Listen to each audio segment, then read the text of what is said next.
Lions Clubs of Thawal Caesar Eye Care Foundation, Langol Amadi Scarlet Eye Care, Thawal Khetri Sanglan ahumna khotsa maduna nomagi oina lemna mit layengbagi game amanga se Thawal Khetri lekai de leba Bright Foundation School da pangthokkhre lemna layengbagi game paduga mari lenana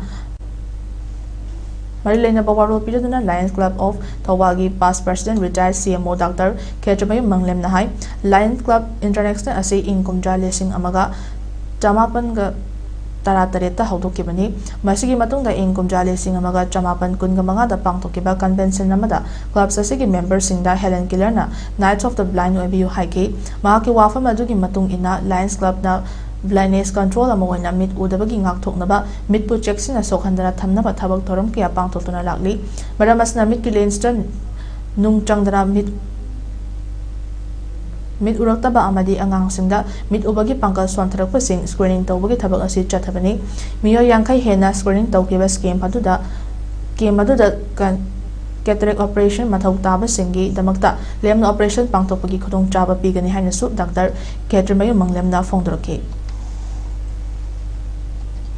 Lions Club International na hawgriba chahi kayadagi blindness control side first haibase yamna chawba thawgang amani akoina community service ta mit udaba ngakthoknaba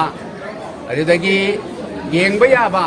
upai sizinadna mitse mithina thamnabagi thorang silokpa lai